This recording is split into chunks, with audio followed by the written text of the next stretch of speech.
Bienvenido a Cruce de Palabras por Telesur. Soy Luis Hernández Navarro y hoy vamos a conversar sobre los 100 primeros días del gobierno de Donald Trump con dos distinguidos académicos e investigadores especialistas en relaciones internacionales y en migración.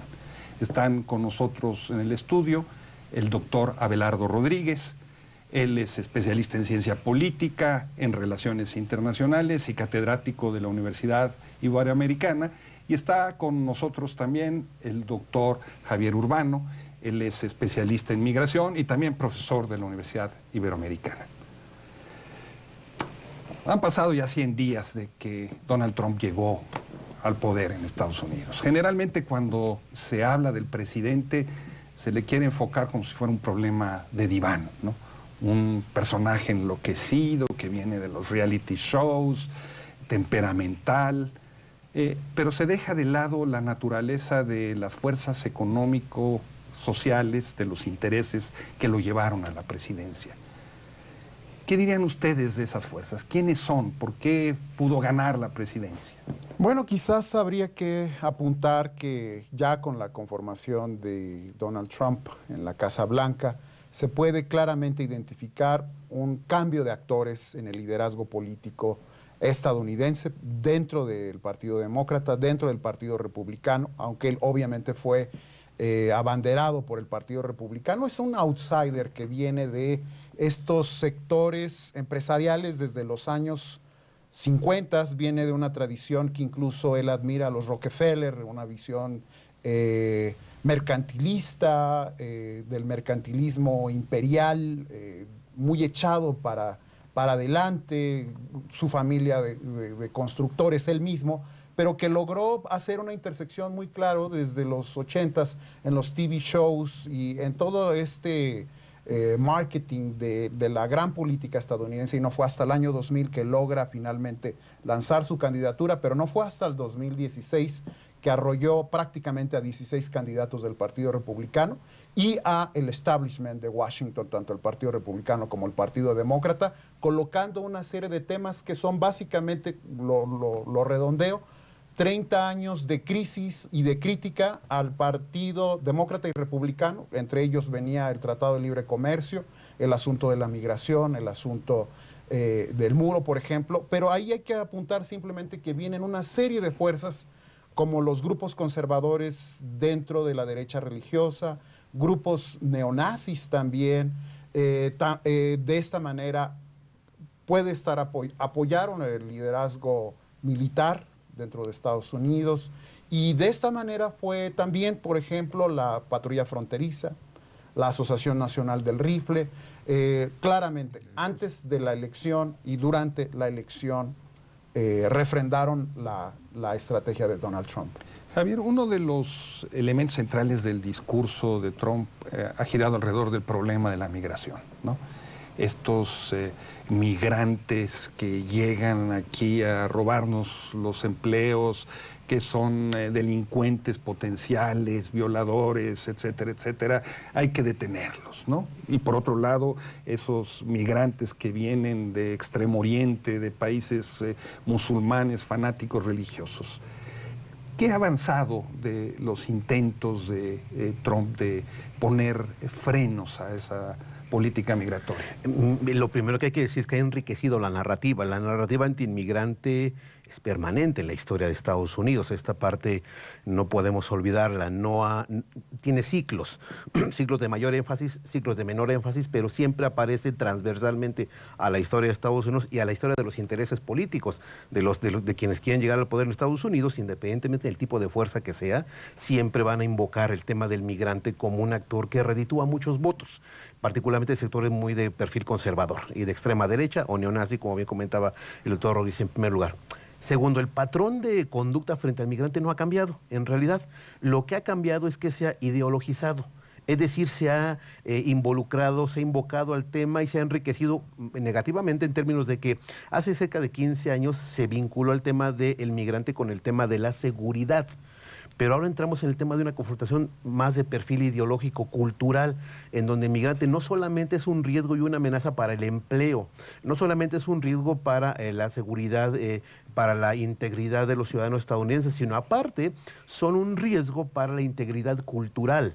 Y en ese sentido hay un vínculo adicional. El costo respecto del discurso antimigrante no es el que cuesten a la sanidad, que cuesten a la seguridad o que cuesten al Estado, sino que cuestan a la cultura de Estados Unidos y por tanto buena parte de los costos ya no son ni económicos, sino son fundamentalmente sociales, la división social en torno al migrante, ahí donde está el riesgo, pero el patrón, la invocación del migrante como un tema de riesgo es permanente en la historia, pero creo que ha sido una base muy importante para que Donald Trump esté llegando al poder en estos momentos. Curiosamente, la objeción a este discurso antimigrante dentro de Estados Unidos ha venido de empresas como Amazon o las empresas establecidas en el Silicon Valley, ¿no? Que reclaman la necesidad de mano de obra calificada proveniente de países como India, por ejemplo, ¿no? ¿Han tenido ellos éxito en bloquear la política antimigrante de Trump? ¿O cómo dirían ustedes que está la correlación de fuerzas en ese jaloneo? Yo creo que habría que ampliaría el espectro. Hay estados, por ejemplo, como Nueva York, como California, propiamente que son, en términos generales, hay fuerzas promigrantes. Hay algunas resistencias de algunos sectores en estados como Arizona, en estados como Nuevo México, que son netamente anti-inmigrantes. Obviamente que esto también se está dando una serie de fuerzas de lo que estamos viendo ahorita que se están disputando en los tribunales de Estados Unidos, que se están planteando también una ascendencia muy clara de las ciudades santuarios. Allí entran directamente algunas ciudades específicamente donde están disintiendo con esta versión y perspectiva de Trump. Y hay una serie de fuerzas mercantilistas y empresariales que están haciendo una cruzada con Trump para privilegiar a algunos sectores específicamente blancos, clase media estadounidense, y algunos sectores migrantes de otras regiones que no son la latinoamericana o la mexicana. Entonces creo que no podríamos hablar de una sola narrativa, sino que se están dando estas distintas fuerzas que, por cierto, habría que apuntar de una manera como se podría medir esto. No fue aprobada la moción del presidente Trump para un presupuesto en la edificación del muro recientemente en el Congreso de Estados Unidos, que es la representación de todo el país. Abelardo nos habla del muro, que se convirtió en un emblema de la campaña presidencial de Trump y una de las primeras medidas que tomó al llegar a la presidencia. ¿Cómo camina? Sin duda, dos cositas. La primera, efectivamente, como dice el doctor Rodríguez, no hay una sola narrativa, pero la que sí vende es aquella que dice saquemos al migrante. El migrante altamente calificado, independientemente de la nacionalidad, no es un tema de debate público, es decir, no va a ser tocado. Y los otros, aquellos que tienen un vínculo jurídico, va a ser más complicado. Los Dreamers son ciudadanos que van a poder defenderse en algún momento y esto implica una batalla legal de altísimo nivel y en segundo lugar de mucho tiempo.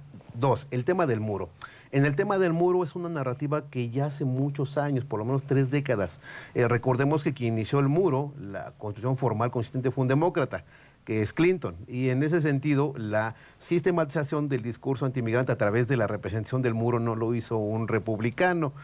Curiosamente luego se piensan en que si un demócrata llega es más promigrante, y no, lamentablemente con Barack Obama parece que el cierre es casi 3 millones de deportados. No sé si el propio Donald Trump, con todas las dificultades que tiene, ciudades santuarios, demandas, que le están parando el veto en los jueces, no sé si sea capaz de llegar a esa cifra de un demócrata. En ese sentido, decir el muro ya estaba hecho, llevamos 1.100 kilómetros ya construidos,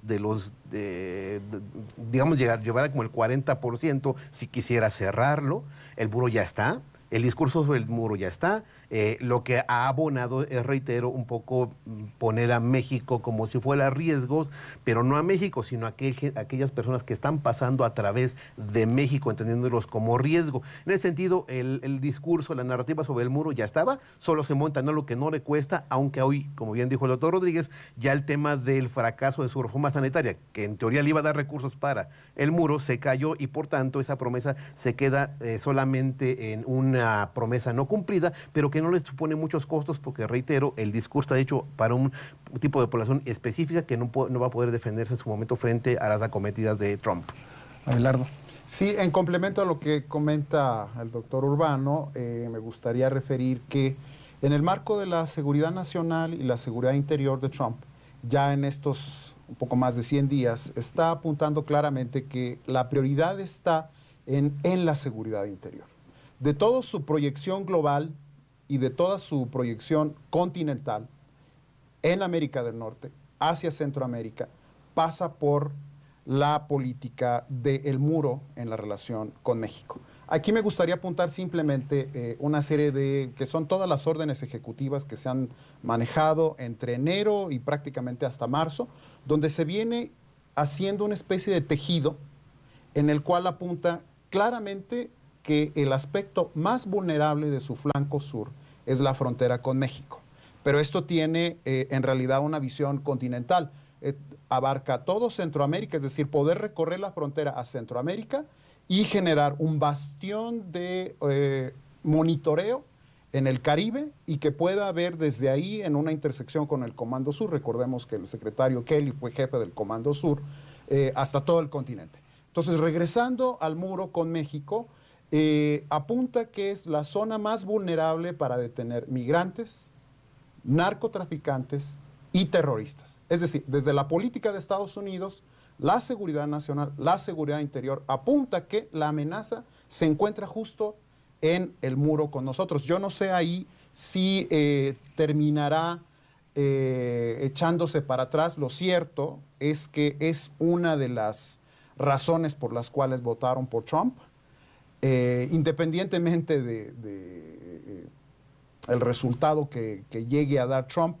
Va a ser una situación en la que sus electores lo van a medir, pero el punto terminaría diciendo la idea es ver si esta visión estratégica de cooperación, de seguridad compartida que se ha manejado en gobiernos anteriores, se canceló y estamos más bien en una etapa donde, aunque se esté hablando de renegociación del Tratado de Libre Comercio, en el fondo va a ser un punto de quiebre para terminar esa relación privilegiada de los últimos 30 años con México y América Latina. América Latina. Diera la impresión de que en los primeros días de la administración Trump se olvidó de lo que sucedía en Venezuela y en Cuba. No hubieron grandes definiciones sobre estos países. Sin embargo, conforme ha pasado el tiempo, recibió a Lilian Tintori y acaba de hacer declaraciones muy fuertes sobre una teórica crisis humanitaria en Venezuela y la necesidad de poner cartas en el asunto. Y algo parecido ha sucedido con Cuba, ¿no? Después de hacer comentarios muy generales, ¿no? Hace unos días, a propósito del aniversario de José Martí, ¿verdad? Olvidando quién fue José Martí como una figura antiimperialista, ¿verdad? Habló de que el gobierno cubano debía hacer concesiones a derechos humanos, etcétera, etcétera. ¿Les parece si dejo esta pregunta aquí en el aire y vamos a una pequeña pausa? Excelente. A ustedes, amigos y amigas, los invitamos a que continúen con nosotros. Volvemos en muy breves instantes.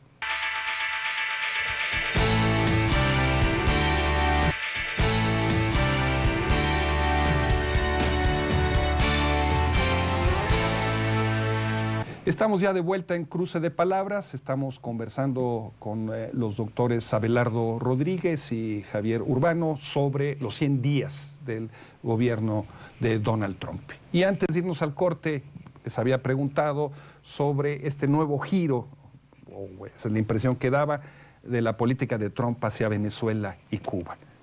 Quizás habría que apuntar como un cambio y continuidad, no olvidar en la historia de Estados Unidos. Desde 1801 Jefferson comentó que tarde o temprano la manzana del Caribe, refiriéndose a Cuba, caería, y esto pasó, digamos, cuando invade finalmente el conflicto entre Estados Unidos y España de 1898.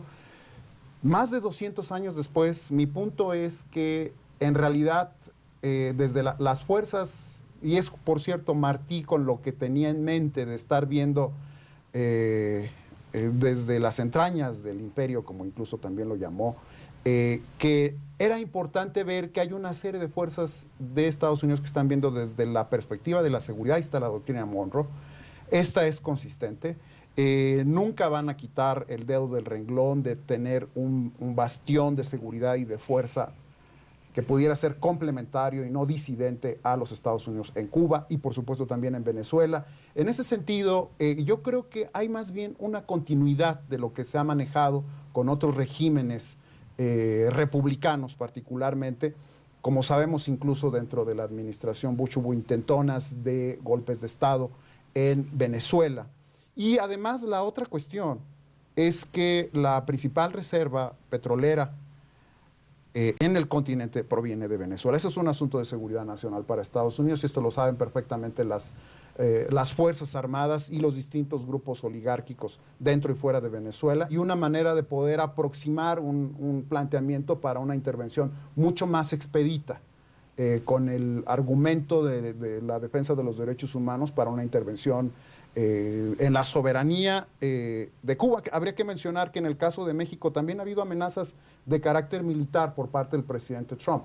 Hay una contradicción, por un lado, entre el presidente y el jefe del Departamento de Estado, y por el otro lado, el jefe del Departamento de Seguridad Interior, que están tratando de ser mucho más cautos, pero yo creo que desde una perspectiva latinoamericana habría que tomar en cuenta que este nuevo liderazgo es un punto de riesgo y amenaza para América Latina. Javier. Y yo sí, pensando lo que es el doctor Rodríguez, si es continuidad, entonces no hay ninguna buena noticia para América Latina, ninguna. Y el sentido es, de pronto me sugiere que si nos siguen viendo con la lente de la seguridad, quiere decir que el bienestar, el desarrollo local, las causas que motivan la migración, no van a ser tocadas. No es de interés, en tanto si de pronto un país como Estados Unidos le da una especie de práctica en términos de externalizar la seguridad más allá de sus fronteras, entendiendo a las fronteras de allá como mi propia seguridad, entonces en ese sentido ese discurso sigue siendo solo monotemático, no diverso, no vinculado a intereses específicos, a necesidades emergentes que tiene América Latina. En el tema medioambiental, una de las regiones más afectadas por el tema medioambiental es precisamente Centroamérica, y Estados Unidos no le interesa el tema medioambiental. A América Latina, todo el continente le interesa el tema del bienestar de las poblaciones que migran, no le interesa más que a partir de su vínculo con el tema de la seguridad. Los derechos humanos ciertamente, si están vinculados al tema de la seguridad, ciertamente los va a invocar, pero darles contenido, el derecho humano entendido como derecho, como alguien que no está desarrollado, no tiene sus derechos humanos cumplidos, evidentemente no es del interés, es decir, es un derecho vaciado de contenido. Y en ese sentido, Estados Unidos, cuando invoca el tema de los derechos humanos, lo hace a partir del concepto de vacío de contenidos. No tiene sentido operativo más que a partir del vínculo con la seguridad. En ese sentido, no hay buenas noticias. Sigue siendo uno muy consistente. Y eso, no sé si reconocerlo o no, pero ahí está el hecho concreto, pero reitero, no hay ninguna buena noticia para aquellos temas en los cuales Estados Unidos es absolutamente responsable histórico y responsable presente por el bienestar de la región, y que de ninguna manera lo va a hacer en tanto no le afecta en sus intereses nacionales. Ahí yo creo que, reitero, es una pésima noticia la consistencia de este país. Qué optimistas estamos hoy. De hecho, abonando un poco más en ese sentido, en términos de la política exterior hacia todo el mundo de Estados Unidos, un rasgo distintivo que ya podemos esbozar es el asunto de algo que además está en la tradición estadounidense, que es el cambio de régimen de aquellos gobiernos que no son afines a sus intereses. 1954 Arbenz en Guatemala, 1973 en Chile, y así sucesivamente. Podemos encontrar incluso la dinámica hasta Irak, ¿no? Después de la invasión y posteriormente la persecución de Saddam Hussein. Y ahorita lo que viene en perspectiva es una amenaza sobre Venezuela, otro sobre Bashar al-Assad y otra sobre Kim Jong-un en Corea del Norte. Te está planteando ahí de manera clara una militarización de la política exterior, y en ese sentido el brazo de la diplomacia coercitiva con amenazas de guerra. Claro, hay gradaciones, no podríamos colocar el caso latinoamericano en la perspectiva del Medio Oriente o de Asia-Pacífico, concretamente en Corea del Norte, que son dos de las principales amenazas globales de todo Estados Unidos, pero sí podemos ya identificar en estos más de 3 meses un cambio y continuidad en este asunto que abona a la preocupación desde América Latina. Sin embargo, las bravuconadas originales hacia China tuvieron que ser modificadas, ¿no? Hay unos pasos para atrás, no sé si para dar otros hacia adelante, pero tuvo que replegarse en su Sin duda, discurso. pensemos en China tiene una enorme cantidad de los bonos del Tesoro de Estados Unidos, es decir, no es una bravuconada, entra en el ámbito de lo ideal, lo posible, lo deseable y lo posible. La realidad es que el ideal de Estados Unidos seguramente sería hacer más algo en contra de China.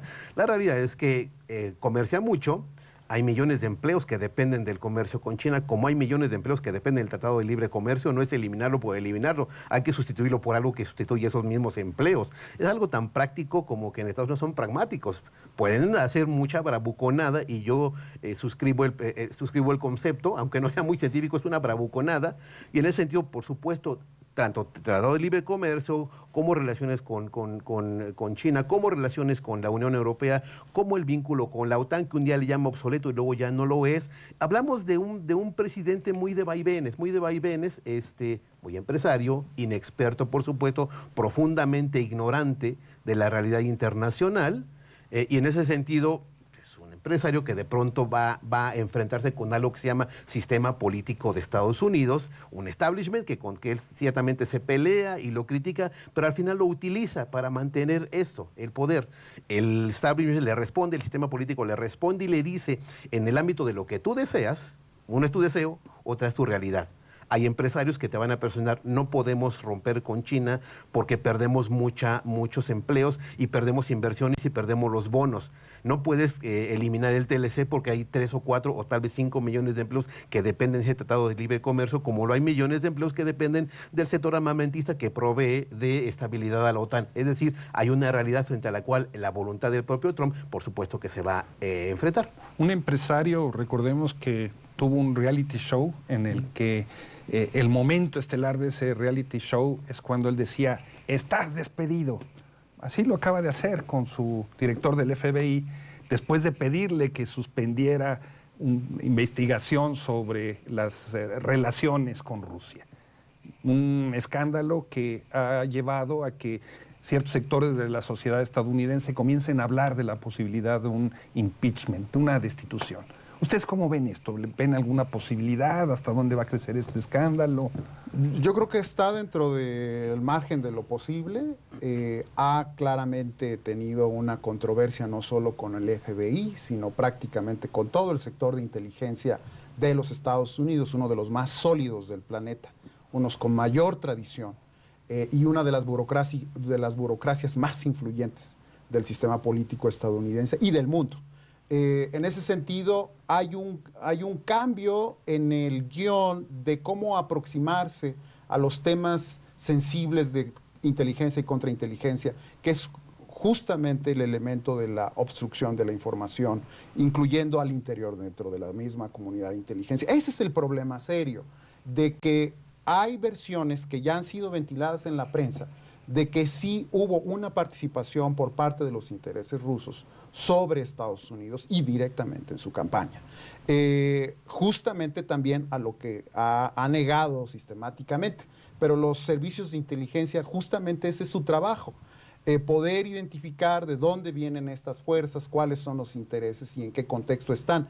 Entonces, como están marchando las cosas, apuntan a, por lo menos si no se da un impeachment, a que sí ya hay incluso algunos representantes demócratas que están abiertamente solicitando una destitución del presidente. No solamente la prensa, no solo algunas figuras estelares de la política estadounidense o incluso del mundo del espectáculo, sino obviamente fuerzas al interior del Partido Demócrata en el Congreso. Javier, ¿podríamos hablar de que este choque del presidente con los servicios de seguridad forma parte de una especie de choque de un Estado superficial en contra del Estado profundo?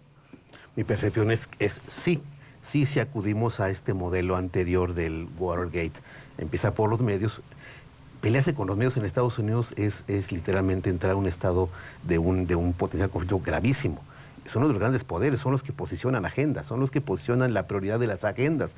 Pelearse con el medio implica meterse en graves problemas. Y ahí está. Si vemos la época de Nixon, vamos a encontrar que quien comenzó la historia es un periódico, más allá de la persona específica, digamos, es un medio quien empieza. Y dos, cuando se habla de un fiscal, ciertamente el sistema político está respondiendo. Es decir, mi percepción, lo he reiterado en una buena cantidad de espacios, el sistema político es tan consistente, como decía el doctor Rodríguez, que ciertamente estas figuras pueden ser eso, la demostración de la consistencia, es decir, son estos elementos tal vez perniciosos que no permiten la continuidad del sistema. Y tal vez, y ahí voy al tema de lo ideal, posible y deseable, creo que el tema del impeachment se acerca al espacio de lo posible, ya ni siquiera de lo deseable, es decir, tiene tantos frentes abiertos y ha peleado y se ha conflictuado con tantos sectores, incluso los empresariales, que de pronto es muy posible que este sistema profundo evidentemente le responda,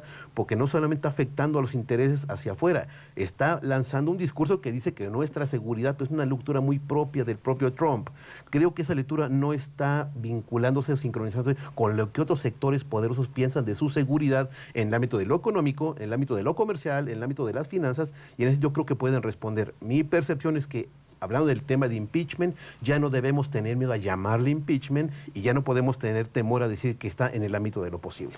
Abelardo, Javier, la guillotina del tiempo nos cayó encima. Muchas gracias por acompañarnos hoy en este cruce de palabras. Y ustedes, amigos y amigas, muchas gracias por su amable participación. Ya saben, los esperamos la próxima semana aquí por Telesur.